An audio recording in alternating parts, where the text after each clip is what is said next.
They move through the sky unseen, invisible to radar, unstoppable in precision, ghosts of the modern battlefield. In a world where detection means destruction, only a handful of machines can disappear before the enemy ever knows they were there. These are not just aircraft. They are the ultimate expression of human engineering, shaped by science, powered by strategy, and designed to dominate the skies without being seen.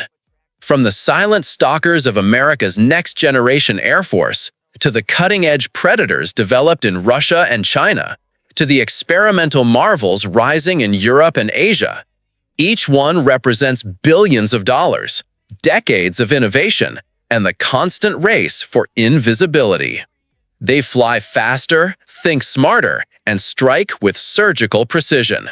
Their mission? To control the unseen war above us. But what truly makes a jet stealth? How did these machines vanish from radar, defy heat sensors, and outsmart entire defense systems?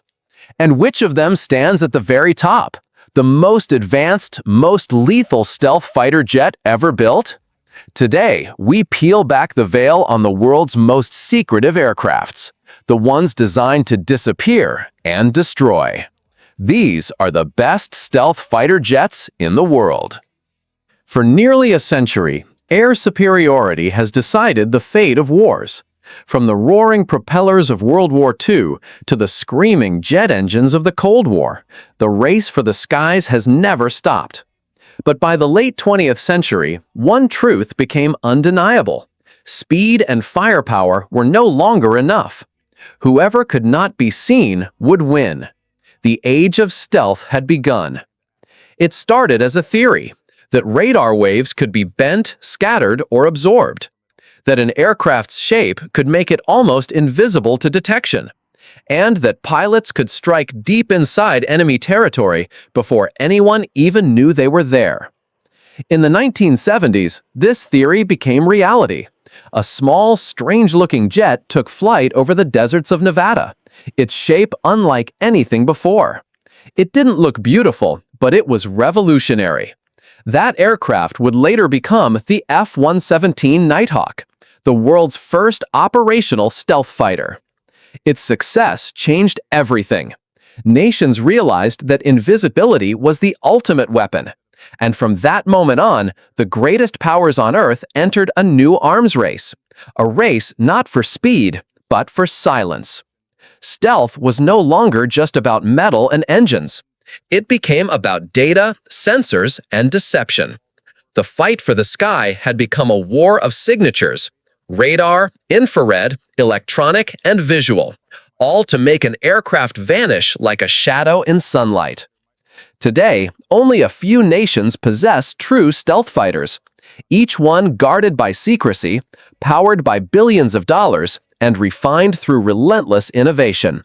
They are not simply machines. They are flying networks, capable of hunting, tracking, and striking with near supernatural precision. But which of them reigns supreme? Which fighter truly owns the invisible sky? In this documentary, we journey into the heart of stealth to uncover the science, the strategy, and the secrets behind the best stealth fighter jets in the world. The birth of stealth, how the F-117 changed everything. In the heart of the Cold War, when nuclear tensions shadowed every horizon, one question haunted the United States Air Force.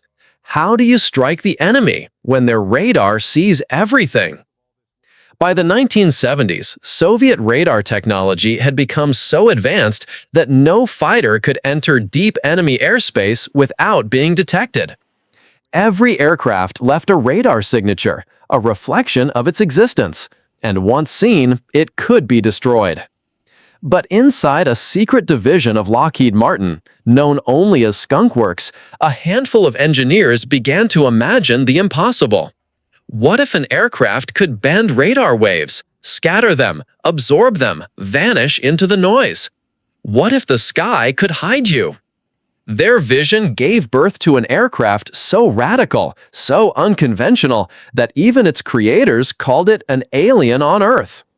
It had no graceful curves, no aerodynamic beauty. Its edges were sharp, its body angular, a flying diamond built not for elegance, but for invisibility. That aircraft would become the F-117 Nighthawk, the world's first operational stealth fighter. When it first took flight in 1981, the world had no idea. It flew only at night, cloaked in secrecy, protected by silence. Every takeoff and landing hidden under the cover of darkness. For nearly a decade, it remained unknown, a phantom in the desert skies of Nevada. Even the pilots who trained beside it had no idea what they were hearing when that strange hum echoed above them. Then came 1991, the Gulf War. As the world watched the skies over Baghdad light up with anti-aircraft fire, something remarkable happened. Dozens of F-117s slipped through the most heavily defended airspace on Earth, and not a single one was shot down. Radar operators saw missiles vanish, bombs fell with surgical precision, and the age of stealth was no longer science fiction, it was reality. The success of the F-117 changed air warfare forever. It proved that invisibility was not just possible, it was unstoppable. Every major power took notice.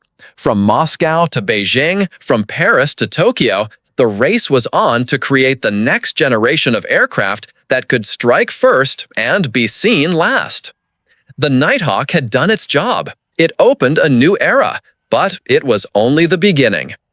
Because what came next would redefine air dominance for decades to come. After the F-117 Nighthawk proved that invisibility was real, the world's skies entered a new chapter, one that would change the definition of a fighter jet forever. Stealth was no longer an experiment, it was the future. But the F-117, for all its mystery, was never a true fighter. It couldn't dogfight, it couldn't fly fast or carry much fuel. It was a weapon of precision, not domination. The United States needed something else, a machine that could rule the skies unseen, a jet that could fight, strike, and survive, all in one body. So Lockheed Martin's Skunk Works was called again. The result was a monster. Sleek, deadly, and almost invisible, the F-22 Raptor. When it first flew in 1997, it looked like science fiction come to life. Every inch of its surface was sculpted to scatter radar waves. Its engines could thrust vector in any direction, making it dance in the sky like nothing before. Its radar could see the enemy long before the enemy even knew it was there. It wasn't just stealthy, it was intelligent. Its computers could fuse data from multiple sensors, giving pilots an almost godlike awareness of the battlefield. In simulated combat, the F-22 could take down dozens of opponents without being detected. The Raptor became the first true fifth-generation fighter, the symbol of absolute air dominance. But it came at a cost. Each F-22 was so advanced, so expensive, that production was eventually limited to just 187 units. America had built the ultimate hunter, but it couldn't afford to build many of them. Then came the next phase, the F-35 Lightning II. Unlike the F-35, this jet wasn't just designed for the US. It was built for the world, a multinational stealth platform for the future. 3 variants, one for conventional runways, one for aircraft carriers, and one that could take off and land vertically, straight from small ships or rough terrain. The F-35 became not just a fighter, but a flying network node. Its sensors communicate with ships, ground forces, and satellites, turning the battlefield into one connected system. It's not just about stealth anymore, it's about information dominance. Today, the F-35 serves in the air forces of more than a dozen nations, from the US and UK to Italy, Japan, and even some of America's closest allies in Northern Europe. Its ability to share data and coordinate across NATO makes it a weapon of unity as much as technology. But as the West perfected its stealth revolution, others were watching closely. In Russia, Sukhoi engineers worked on their answer, the Su-57 Felon, a twin-engine stealth fighter with raw power and advanced maneuverability. And in China, the Chengdu J-20 Mighty Dragon emerged, long, sleek, and optimized for long-range engagements designed to challenge Western air power in the Pacific. The world had entered a new stealth race, one no longer about who could fly faster or higher, but who could remain unseen the longest. From Washington to Moscow, from Beijing to Stockholm, the invisible war for air supremacy had begun.